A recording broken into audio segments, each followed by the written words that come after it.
बोलो श्री कृष्ण कन्हैया लाल की, सतगुरु महाराज की, श्री प्राणनाथ प्यारे की, महारानी बाईजुराज की, महाराज छत्रसाल की, तीनों पुरी धाम की, समस्त सुंदर साथ की।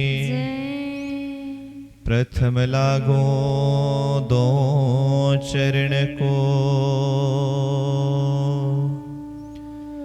धनियेन छुड़ायो छिन,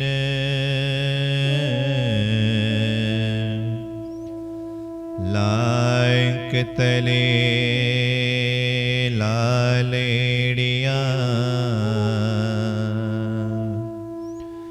मेरे जीव की यही जीवन, इन पाँव तले पड़ी रहूं, धनी नजर खोलो बातुन,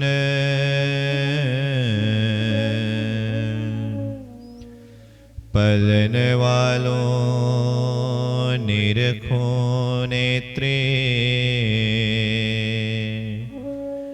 मेरे जीव के यही जीवन, प्यारे मेरे प्राण के, मोहे पल छोड़ो जिन,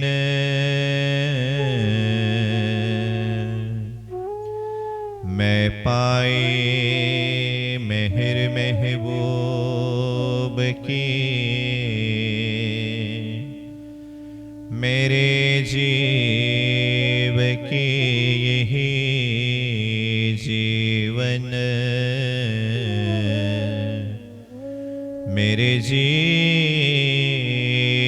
के यही जीवन। बोलो श्री सतगुरु महाराज की, श्री प्राणनाथ प्यारे की। बालो ब्रहरस भीनो रंग ब्रह्मारमाणतो, वासना रुदन करे जलधार, आप ओलखाबी अलगो थयो अमथी, जे कोई होती तामसियों सिरदार, जे कोई होती तामसियों सिरदार, बालो ब्रहरस भीनो रंग ब्रह्मारमाणतो।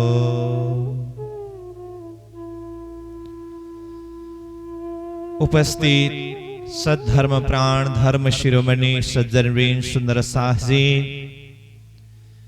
वाणी चर्चा में हम द्वितीय दिवस के प्रसंग में उपस्थित है। कल प्रथम दिवस का प्रसंग में हमने विरह का प्रकरण के प्रसंग में भूमिकात्मक प्रसंगों के ऊपर चर्चा किया। महमती स्वामी श्री प्राणनाथ जी के द्वारा मंदसौर की भूमि में अवतरित विरह वाणी का प्रकरण, जो 6 प्रकरण विरह वाणी अवतरण हुआ, जो हम नित्य पाठ में दैनिक पाठ किया करते हैं, इस वाणी का अवतरण, यह विरह का प्रकरण का अवतरण किस तरह से हुआ, इस विषय में हम भूमिकात्मक प्रसंगों के ऊपर कल के प्रसंग में चर्चा कर रहे थे। परमधाम से ब्रह्मात्माओं ने विरह का खेल देखने की मांग की। फलतः ब्रह्मात्माएं सर्वप्रथम ब्रजमंडल में आए, उसके पश्चात फिर रासमंडल की लीला, फिर यह तीसरे ब्रह्मांड जागने के ब्रह्मांड की लीला। ब्रज लीला में स्वातिशी सखियों के मन में विरह का खेल देखने की इच्छा पूरी हुई। रास मंडल में राजसी सखियों की दिल में खेल देखने की इच्छा पूरी हुई। तारतम न होने से, संबंध का पूर्ण पहचान न होने से वह पूर्ण विरह का भी अनुभव नहीं हो सका। इसीलिए तामसी सखियों के दिल में खेल देखने की और इच्छा बाकी रहने के कारण यह तीसरे ब्रह्मांड, जागन के ब्रह्मांड में आत्माओं को भेजना पड़ा। परंतु यह विरहवाणी अवतरण के प्रसंग में महमती प्रणिनाथ जी महाराज मंदसौर में धर्म प्रचार कर रहे थे। उदयपुर के सुंदर सात के ऊपर जो आपत की घड़ी, विपत की घड़ी, हमने कल का प्रसंग में ही चर्चा किया। एक तरफ धाम धनी के साथ में संबंध का ज्ञान होने के पश्चात फिर से वह विरह का दुख को सहन करना पड़ा। दूसरी तरफ संसार का ताप भी शांति के साथ में, सुख के साथ में बैठने नहीं दे रहा है। वहां की स्थिति को देखें, मुगल सेनाओं ने चारों तरफ से घेर करके सुंदर सात के ऊपर ऐसी आपत्ति विपत्ति की स्थिति सृजना हुई है। सुंदर सात अपने घर को छोड़ करके पहाड़ों में, पर्वतों में छुप छुप करके बैठने की परिस्थिति आई। ऐसी परिस्थिति में महमती प्रणिनाथ जी समक्ष सुंदर सात का भाव अर्जी व्यक्त किया तो प्रणिनाथ जी महाराज इंद्रावती आत्मा के स्वरूप के द्वारा फिर मूल मिलाप वाले स्वरूप अक्षरातीत धाम धनी पूर्ण ब्रह्म परमात्मा को अर्जी करते हैं। इस भाव में यह विरह वाणी का अवतरण हुआ है। बालो बृहरस भीनो रंग ब्रह्मा रमाड़तो, बासना रुदन करे जलधार, आप ओलखाबी अलगो थयो अमथी, जे कोई होती तामसियों सिरदार। इसका कुछ सारांश प्रसंग कल भी हमने थोड़ा कुछ अर्थ किया। आज हम इसी चौपाई को कुछ और गहराई से थोड़ा चिंतन करके आगे के चौपाई की ओर प्रस्थान करेंगे। तो इंद्रावती आत्मा धाम धनी स्वरूप से कहते हैं, बालो, बालो यानी कि हे प्यारे धनी, हे प्रियतम धनी। ब्रह रस, ब्रह रस का अर्थ है विरह का रस। भीनो, विरह के रस में भिगा करके, रंग ब्रह्मा रमाड़तो, रंग मतलब आनंद। कैसा आनंद, किसका आनंद? ब्रह्मा, विरह के आनंद में रमाड़तो, खेला रहे हो। अब यहां पर हम विचार करके देखें इंद्रावती आत्मा की भाव। कहते हैं बालाजी को पुकार करते हुए, धनी जी को पुकार करते हुए, हे प्रियतम धनी, हे बालाजी, आपने हम आत्माओं को विरह के रस में डुबा करके खिला रहे हैं और आनंद प्रदान कर रहे हैं। कितनी विचित्र की बात है। एक तरफ शब्द आया विरह, दूसरी तरफ शब्द आया रंग यानी कि आनंद। विरह में आनंद कैसे अनुभव कर सकते हैं? यहाँ पर विरह और आनंद शब्द साथ में आया है, यह कैसे संभव है? साधारण हिसाब से देखें तो कोई भी व्यक्ति विरह करते हैं, रोते हैं, तड़पते हैं, उस समय में उनका सिर्फ रोना, बिलखना, तड़पना ही होता है। उसमें आनंद की तो कोई गुंजाइश ही नहीं होती। और कभी भी व्यक्ति आनंद में झूमते हैं, डूबते हैं, आनंद का महसूस करते हैं, उस समय में उनको दुख क्या है, विरह क्या है, दर्द क्या है, पीड़ा क्या है, एक कुछ याद भी नहीं होती है। परंतु यहाँ पर कहा विरह भी है और उसमें आनंद भी है। तो यही तो भक्ति की बात है, यही तो प्रेम की बात है। महमती प्राणिनाथ जी महाराज ने रास ग्रंथ में एक चौपाई में प्रेम लक्षणा भक्ति की परिभाषा बताते हुए कहा, भक्ति कैसी होती है, प्रेम कैसी होती है। और जो आत्मा परमात्मा के भक्ति में डूबते हैं, परमात्मा के प्रेम में सरोवर होते हैं, वो आत्मा की स्थिति कैसी होती है। प्राणनाथ जी ने कहा, आनंदे रोता रमिए एम, जेणे कहिए ते लक्षण प्रेम, तेना उड़ी गया सर्वे नेमा, रमता कीधा के चहन। प्राणनाथ जी ने कहा, आनंदे रोता रमिए एम, जेणे कहिए ते लक्षण प्रेम। प्रेम लक्षणा किसे कहते हैं? तो प्रेम लक्षणा का परिभाषा करते हुए अथवा प्रेम लक्षणा भक्ति की परिभाषा करते हुए प्राणनाथ जी ने कहा, आनंदे रोता रमिए।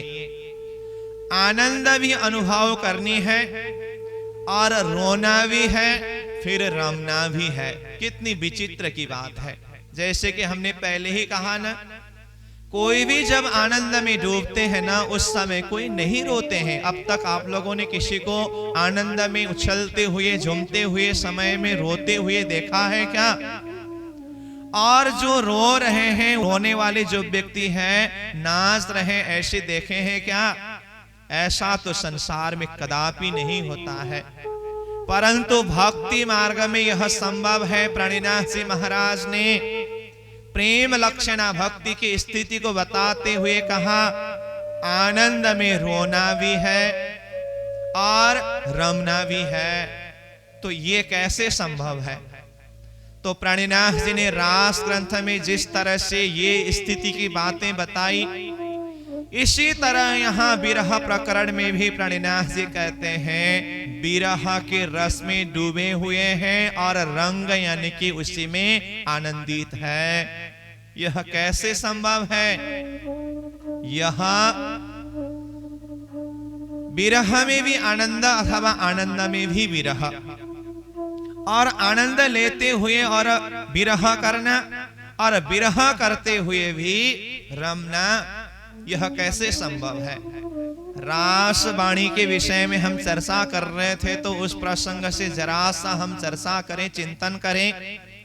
यह प्रसंग है जब रास में श्री कृष्ण जी अंतर्धान हुए, उस समय की आत्मा की स्थिति। विरह, आत्माओं के अंदर विरह है। क्यों? क्योंकि श्री कृष्ण जी अपना प्राण वल्लभ प्राणेश्वर अपने से दूर हुए हैं, इसीलिए उस समय में विरह की अनुभूति हो रही है। विरह करना पड़ रहा है, रोना पड़ रहा है, तड़पना पड़ रहा है। परंतु वह विरह के अंदर भी आनंद। क्यों? क्योंकि यह विरह का दुख भी सही, परंतु दिया तो किसने दिया? अपने ही धनी ने दिया। इसीलिए सुहागिन धर्म में, आत्मा धर्म में अपने प्रियतम धाम धनी के द्वारा दिया हुआ, चाहे सुख हो, चाहे दुख हो, चाहे संयोग हो, चाहे वियोग हो, उस आत्मा के लिए तो धनी का एक प्रसाद के रूप में वो मानती है, स्वीकारती है और उसमें भी आनंद लेती है। अगर परमात्मा अथवा धनी हमें सुख प्रदान करते समय हम खुश हो और जरा सा दुख देते समय उस समय में हम दुखी हो, तो ये तो फिर स्वार्थ सिद्ध भक्ति हुआ ना। परमात्मा की लीला में कई लीला सुखमय लीला है, कई लीला दुखमय लीला है, कई लीला आनंदमय लीला है। इसलिए चाहे सुख हो चाहे दुख हो, ये परमात्मा का दिया हुआ है। इसलिए जैसे स्थिति में भी आनंद अनुभव करना, सुख अनुभव करना, उसी में मदमस्त हो जाना, यही तो भक्ति का पराकाष्ठ है, यही तो आत्मधर्म है। इसलिए हम भजन में भी गाते हैं, सुनते हैं ना, सुख भी मुझे प्यारा है, दुख भी मुझे प्यारा है, छोड़ो मैं किसे श्रीराज, दोनों ही तुम्हारा है। चाहे सुख हो चाहे दुख हो, दिया तो हमें किसने दिया? हमारे धाम धनी ने दिया, हमारे प्रियतम ने दिया। हाँ, बात जरूर इतनी सी है वो दुख के अंदर आनंद होते हुए भी धनी से अलग होने के दर्द के कारण, दुख के कारण रोना पड़ रहा है, इसलिए विरह। परंतु यह विरह धनी ने दिया है, इसलिए उसमें भी आनंद। फिर वह आनंद में विरह करते हुए भी रमन करना, क्योंकि रास मंडल में देखें तो श्री कृष्ण जी जब अंतर्धान हुए, सखियों के दिल में बहुत विरह हुआ, और धनी का दिया हुआ विरह है, इसलिए उसमें आनंद भी अनुभव कर रही है। फिर से सखियां रमन करने लगे, क्योंकि श्री कृष्ण को प्रकट करने के लिए उनकी बाल लीला, ब्रज लीला को अनुकरण करनी है। सारे सखियां मिल करके ब्रज लीला को अनुकरण करने लगे, तो वो अनुकरण लीला में रमना भी पड़ा। तो इस तरह से सखियों के द्वारा रास मंडल में भी आनंद में भी रोना और रोते हुए भी रमना, ये चीज को सिद्ध करके दिखाया। ऐसे ही भाव यहां विरह के प्रकरण में इंद्रावती आत्मा व्यक्त कर रही है।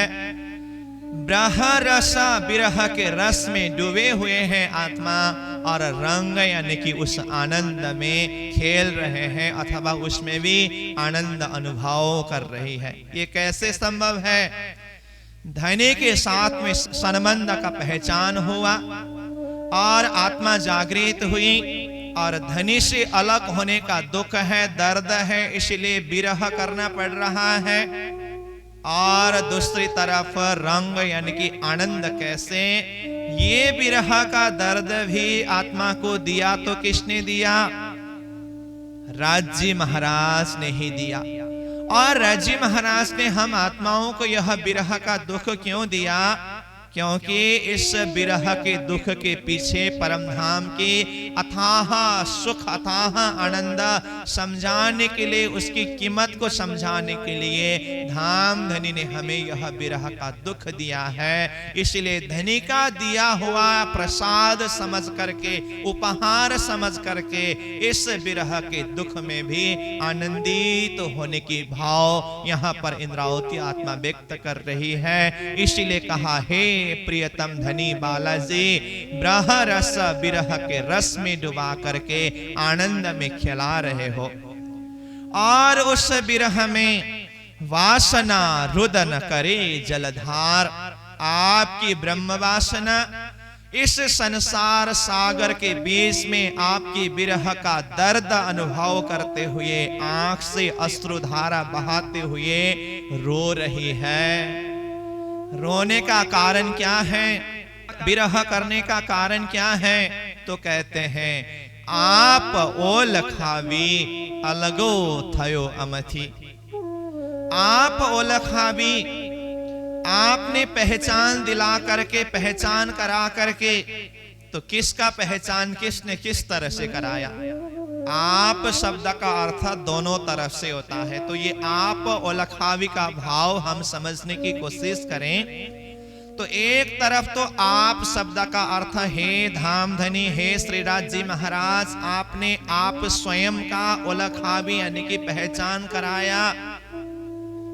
आप धामधनी स्वरूप हो, हम आत्माओं को जगाने के लिए आप पधारे और फिर हमसे अलग हो गए। आपने अपना पहचान दिला करके अलगो थयो अमथी, अलगो थयो यानी कि हमसे अलग हो गए, अमथी यानी कि हमसे, हम लोगों से आप अलग हो गए।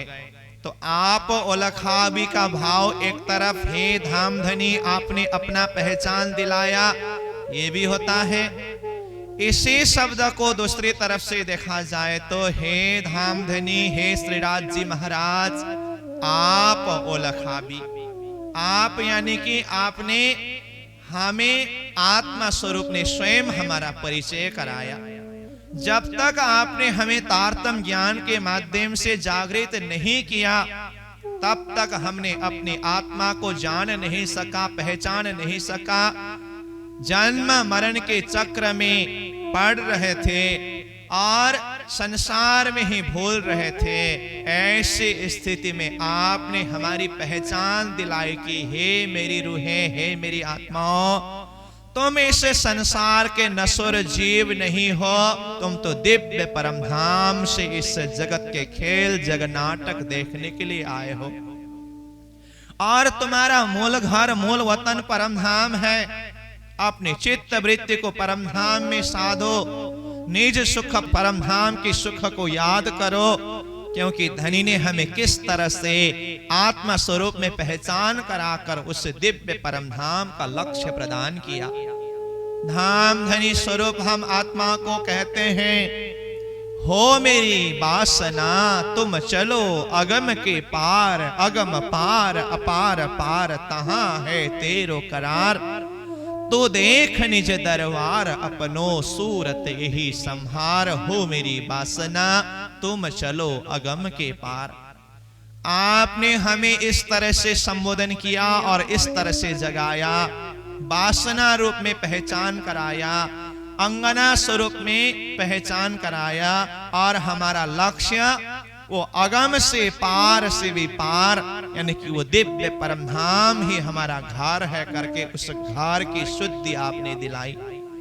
और भेष बदल आए धनी साक्षात हम आत्माओं को जागृत करने के लिए, जगाने के लिए आप धाम धनी स्वरूप स्वयं भेष बदल करके सदगुरु के स्वरूप में, प्राणनाथ जी के स्वरूप में पधारे। ये शुद्धि हमें दिलाया। और जैसे ही आपके ज्ञान के द्वारा हमें आत्मा स्वरूप में पहचान हुआ, अब हमारे दिल दिमाग में, हमारे चित्त वृत्ति में धनी और धाम के अलावा कुछ है ही नहीं। ये पहचान दिला करके आप हम लोगों से अलग हो गए। अब ये जुदागी का दुख, जुदागी का दर्द सहन करना मुश्किल पड़ रहा है। आप ओलखा भी अलगो थयो अमथी, इसलिए विरह करना पड़ रहा है। तो विरह कौन कर रही है? जे कोई होती तामसियों सिरदार, जे कोई यानी कि जो कोई भी होती मतलब थी, कौन? तामसियों सिरदार, जो तामसी सखी, स्वातसी, राजसी और तामसी में तामसी सखियां सिरदार सखियां हैं।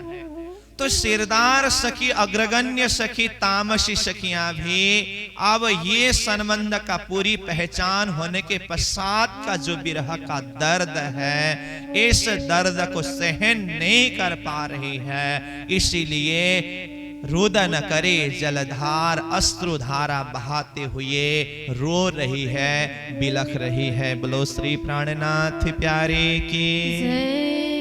दूसरी चौपाई में प्राणनाथ जी कहते हैं, कल कली कामनी बदन बिलखाविया, विश्वमा बरतियो हाहाकार, उन्माद अटपटा अंग थी टालिने, माननी सहुए मना बियोहार। आत्मा किस तरह से रो रही है, किस तरह से बिलख रही है। काला कली कामनी बदन बिलखाविया। हम चौपाई को पहले शब्दार्थ के हिसाब से देखें, फिर उसके कुछ सारांश भाव के ऊपर चिंतन करें। कालाकली आकुल व्याकुल हो करके, कामनी कामनी सखियां। कालाकली शब्द का अर्थ है आकुल व्याकुल होकर के, तड़पते हुए, बिलखते हुए। कामनी यानी कि कामनी सखी के लिए कहा, तो सखी को क्यों यहाँ कामनी कहा? तो कामनी यानी कि अधिक कामना वाली। तो कैसी कामना?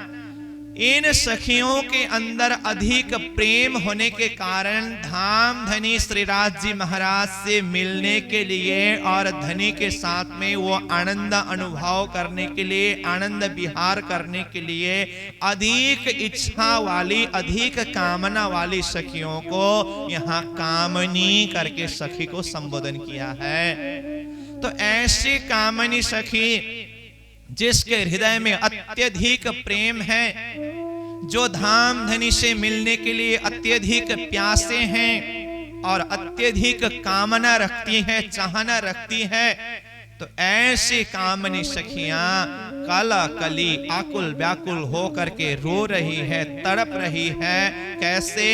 वदन बिलखाविया, बदन यानी कि शरीर को, बिलखाविया तड़पाते हुए, रो रही है।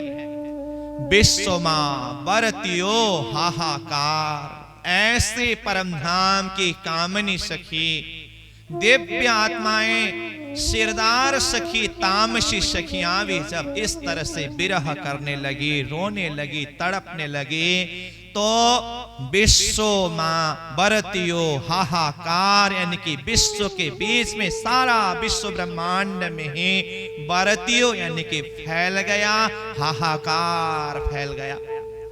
कुछ भी बातें जो आश्चर्यजनक बातें होती है ना, उस बात किस तरह से संसार के बीच में, विश्व के बीच में फैलता है। आज ब्रह्मात्माओं की रोना, तड़पना, बिलखना, ये बात सारे विश्व ब्रह्मांड के बीच में फैल रहा है, हाहाकार हो रहा है। क्योंकि जो आत्मा संसार के जीवों को अखंड सुख प्रदान करने के लिए आए, वही आत्मा आज संसार के बीच में रो रही है, तड़प रही है, बिलख रही है, तो स्थिति कैसी हुई होगी। फिर आगे प्रणिनाथ जी कहते हैं, उन्माद अटपटा अंग थी टालिने। उन्माद, उन्माद मतलब एक उन्मादपन, मस्तीपन, और अटपटा भी एक अटपटा चाल, एक मस्ती चाल, उसको अंग थी टालिने। अंग यानी कि अंतस्करण से, टालिने हटा करके, दूर करा करके। तो परमधाम की आत्माएं, इन ब्रह्मात्माएं, इन सिरदार सखियों के अंदर कैसी उन्मादपन थी, कैसी अटपटापन थी, जिसको आज अंग अंतस्करण से हटा करके आत्मा को रोना पड़ रहा है, बिलखना पड़ रहा है। आत्मा की उन्मादपन को, वो मदमस्तपन को हम याद करें। हम आत्माएं जब परमधाम में थे तो हमारी मस्तीपन कैसी थी। परमधाम की अष्टप्रहर की लीला को याद करें। श्रीराज जी महाराज के साथ में परमधाम की जागृत लीला, अष्टप्रहर की लीला में हम आत्माएं किस तरह से मदमस्त होकर के वहां के आनंद में डूबते थे, झूमते थे। महामती प्राणिनाथ जी महाराज ने अष्टप्रहर की लीला प्रसंग में आत्मा की मस्तीपन का व्याख्या किया है। जो परिक्रमा ग्रंथ में अष्टप्रहर की लीला प्रसंग के ऊपर प्राणिनाथ जी ने चर्चा किया, और जिसको सेवा पूजा में हम पाते हैं, प्रातःकालीन समय में जो सेवा पूजा में श्रीराज जी को भोग धराते हैं ना, तीजी भूम की जो पड़साल, ठौर बड़े दरवाजे विशाल, धनी आवत है उठी प्रात, बन सिंचत अमृत अघात। ये प्रकरण में नीचे जाकर के आत्माओं की स्थिति को प्रणिनाथ जी महाराज ने बताया है। जब वह तीसरे भौम में सखियां जब 12,000 मंदिर में अपने अपने मंदिर में श्रृंगार लीला करने के पश्चात तीसरे भौम के पड़साल के दहलान में श्रीराज जी महाराज के साथ में मिलने के लिए श्यामा जी के साथ में सखियां जब जाती हैं, उस समय में सखियों का चलने का चाल, उन्मादपन, अटपटापन, मस्तीपन कैसी है। कई आवत है ठेलतिया, जुत्थ जल लहरा लेवतिया, कई आवे भमरी फिरतिया, कई सीधियां सलकतिया। इस तरह से वहां पर बहुत सारी चाल, बहुत सारी मस्ती की बातें प्रणिनाथ जी महाराज ने समझाया है। मैं तो थोड़ा सा यह संकेत कर रहा हूं। इन चौपाइयों में आत्माओं की मस्ती को जरा चिंतन करके हम देखें। यह है आत्माओं की उन्मादपन, यह है आत्माओं की मस्तीपन। वह परमधाम के यत्र तत्र सर्वत्र साफ तरफ की सुख को हम याद करें। रंगमहल के चांदनी में जाकर के आत्मा किस तरह से उन्माद आनंद अनुभव करती थी। परमधाम के जितने भी वृक्ष में लगे हुए, महल मंदिरों में लगे हुए झूलों में, हिंडलों में झूलते समय आत्माओं की वह मस्तीपन कैसी थी। चाहे जमुना जी में झिलना करते समय हो, चाहे हौज कौसर ताल में झिलना करते समय हो, उस समय में आत्मा के अंदर कैसी उन्माद, कैसी मस्तीपन थी। परम धाम की सारी लीला में आत्मा की सुख, आत्मा की जो मस्ती है, वो मस्ती को याद करें हम। इतना ही नहीं, जैसे ही ब्रजमंडल में आत्माओं का आना हुआ, ब्रजमंडल में भी श्री कृष्ण जी साथ साथ में होने के कारण धनी ने हमें कितने सारे सुख दिया, कितने सारे आनंद दिया। ब्रजमंडल की जो सुख और आनंद को भी हम याद करें, वहां पर भी आत्मा किस तरह से मदमस्त थे। रास मंडल के सुख को हम याद करें। इसलिए तो प्रणिनाथ जी ने वाणी में कहा, चहन चरित्र चातुरी ब्रजरास की लई। ब्रजरास की वह मस्तीपन, वह प्रेम, वह उन्मादपन, परंतु जागनी के ब्रह्मांड में आकर के देखा, फिर वही सुख को याद करते समय आज स्थिति ऐसी हुई है। इलम के माध्यम से धनी ने सब कुछ बोध कराया, परंतु ये फरामुशी का पर्दा, अज्ञान रूपी पर्दा, संसार रूपी पर्दा न हटने के कारण आत्मा वो सुख के लिए, वो आनंद के लिए तड़प रही है, बिलख रही है। वो सुख से वंचित होना पड़ रहा है। हृदय अंतस्करण से वो सुख, वो आनंद को अलग कर दिया गया है। इसीलिए यहाँ कहते हैं, उन्माद अटपटा अंगति टाली ने, वो मस्तीपन अंतस्करण से हटा करके जो दुख का अनुभव करना पड़ रहा है, अथवा जो दुख अनुभव करा रहे हैं, जो बिरह अनुभव करा रहे हैं, माननी सहुए मना बियोहार। माननी शब्द का अर्थ है मान चाहने वाली सखियां। देखिए, सखियों को अलग अलग संज्ञा के द्वारा, अलग अलग नाम के द्वारा यहाँ पर समझाया है।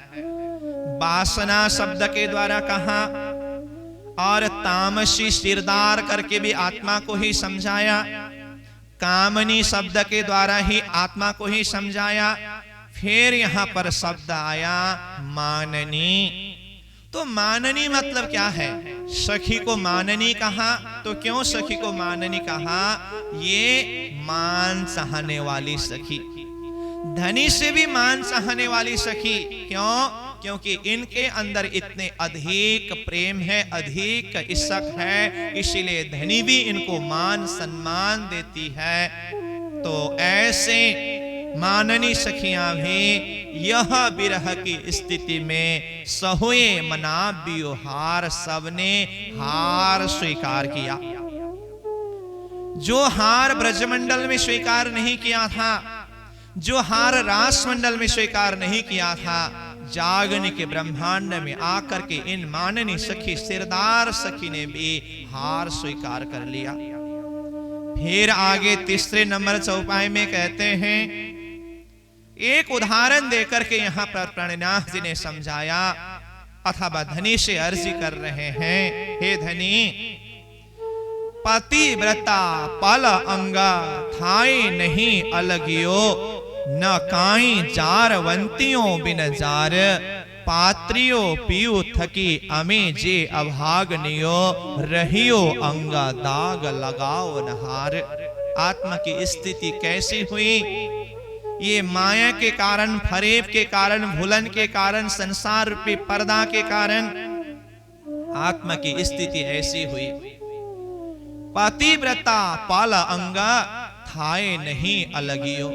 संसार में एक शरीर का संबंध में भी अगर देखें, एक जीव का संबंध में भी अगर देखें, संसार में बहुत सारे संबंध होते हैं। उसमें से सबसे नजदीक का संबंध एक शारीरिक दर्जा का संबंध से भी देखें, पति पत्नी के संबंध को सबसे नजदीक का संबंध कहते हैं।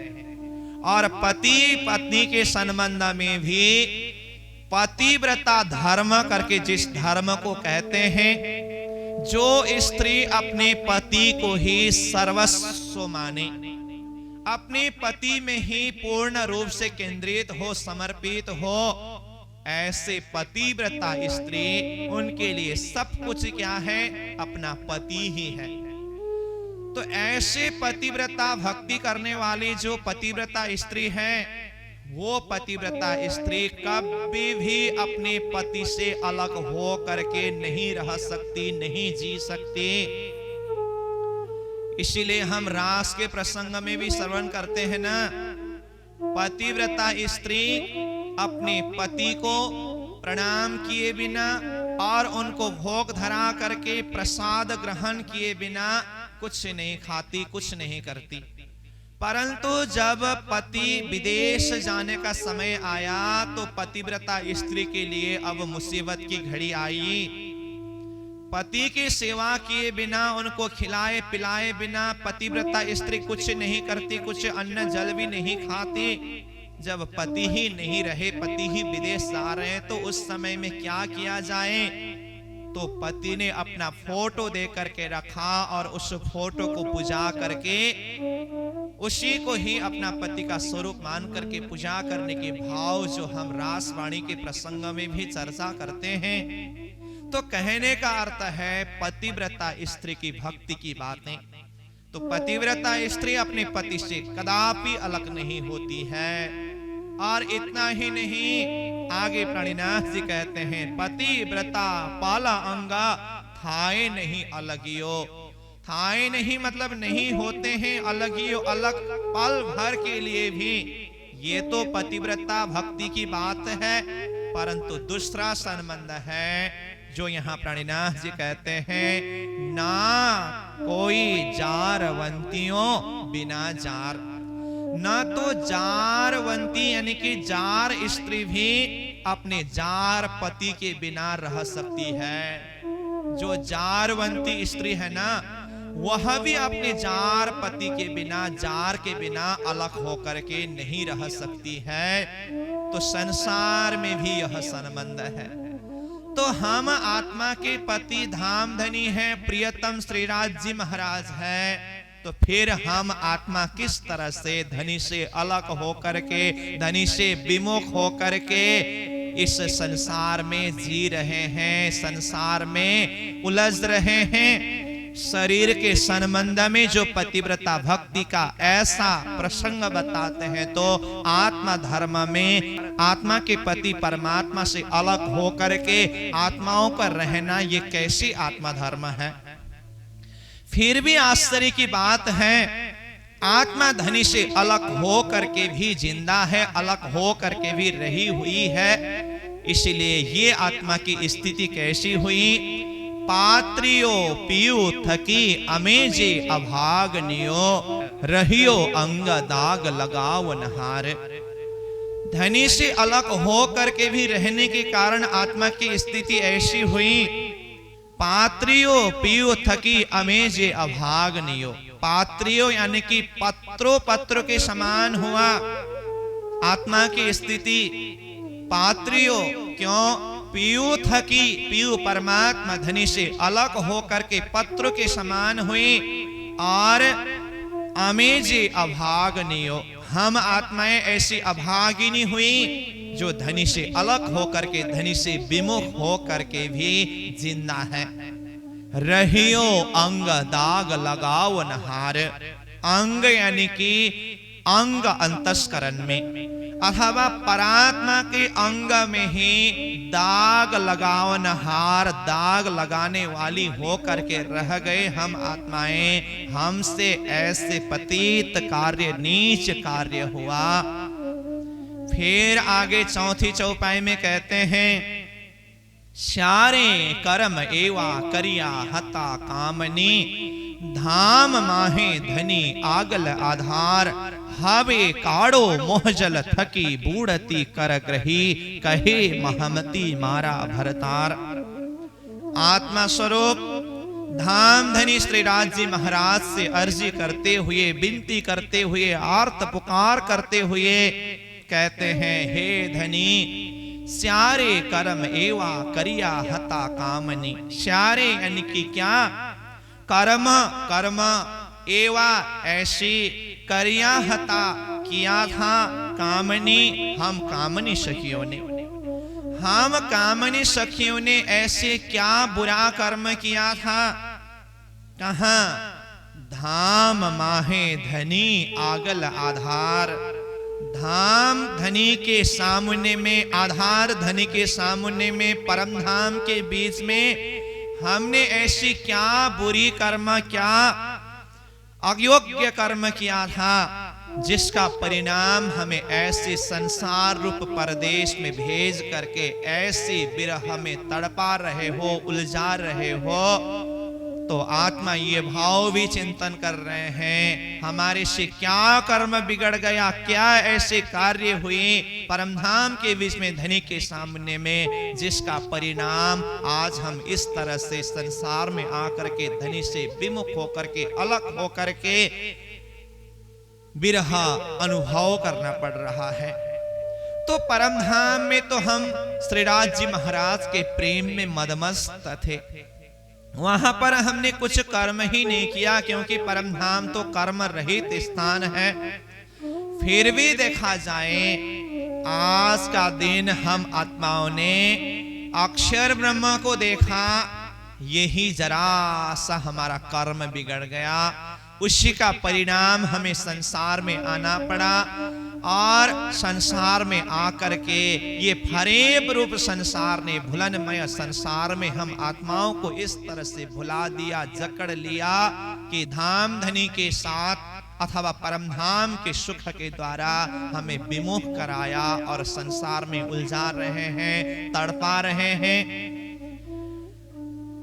ऐसी तड़पती हुई आत्मा अब धनी से पुकार करते हुए कहते हैं, हवे काड़ो मोह जल थकी बुड़ती कर ग्रही।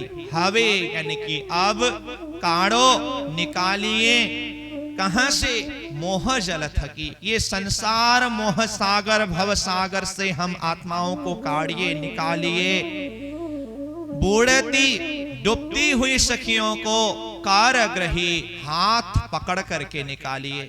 हे धाम धनी, संसार भव सागर मोह सागर में डूबी हुई सखियों को, आपकी अंगनाओं को हाथ पकड़ करके इस संसार भव सागर से अब निकालिए, पार कर दीजिए।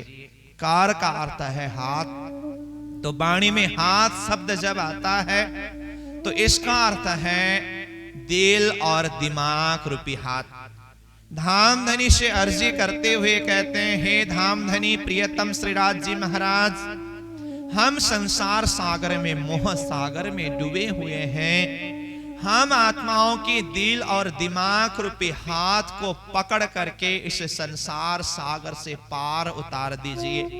तो आत्मा की दिल और दिमाग रूपी हाथ को पकड़ने के लिए धनी का भी तो दो हाथ चाहिए। तो धनी का हाथ क्या है? इशक और इलम रूपी हाथ। राज्य महाराज के इशक रूपी हाथ के द्वारा आत्मा के दिल रूपी हाथ को पकड़ते हैं और राज्य के इलम रूपी हाथ के द्वारा आत्मा के दिमाग रूपी हाथ को पकड़ते हैं। तो आत्मा यहाँ पर अर्जी कर रहे हैं, हे धामधनी काराग्रही हमारे दिल और दिमाग रूपी हाथ को पकड़ करके इस संसार मोह सागर से पार उतार दीजिए। कहे महमती मारा भरतार, इंद्रावती आत्मा महमती भाव से धामधनी से अर्जी करते हुए कहते हैं, मारा भरतार, हे मेरे भरतार, हे मेरे मालिक, हे मेरे स्वामी, हे मेरे प्राणाधार धाम दुल्हा, इस संसार सागर से हमें पार उतार दीजिए। अब इस मोह के सागर में हम रह नहीं सकते, आपका विरह हम सहन नहीं कर सकते। आपकी अंगना इस तरह से हम आपसे पुकार कर रहे हैं, विरह कर रहे हैं, अर्जी कर रहे हैं। हमारी इस अर्जी को सुन करके, आर्त पुकार को सुन करके हम आत्माओं के ऊपर कृपा करिए और हमारा कल्याण करिए। धामधनी के चरणों में इस तरह से अर्जी करते हैं। इस तरह ये पहला प्रकरण का भाव इंद्रावती आत्मा ने इस शब्द के माध्यम से श्रीराज जी महाराज के समक्ष व्यक्त किया। बोलो श्री प्राणनाथ प्यारे की। तो प्यारे सुंदर साहसी, कल का प्रसंग में हमने विरह प्रकरण के भूमिका के ऊपर कुछ चर्चा किया और आज का प्रसंग में यह पहला प्रकरण का कुछ सारांश भाव के ऊपर चर्चा किया। आज के प्रसंग को हम यहीं पर विश्राम देंगे, फिर दूसरे प्रकरण के ऊपर हम कल चर्चा करेंगे।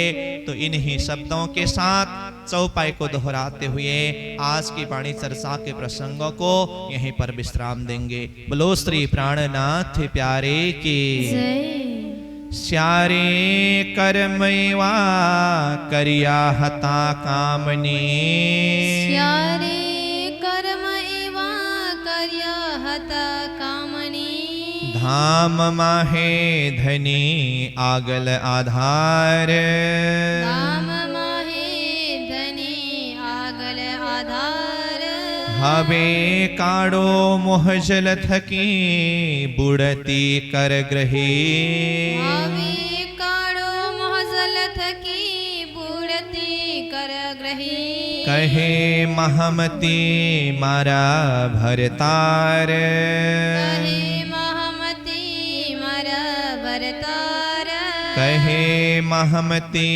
मारा भरतार, कहे महमती मारा भरतार। बोलो श्री सतगुरु महाराज की, जय। श्री प्राणनाथ प्यारे की जय। प्रणाम।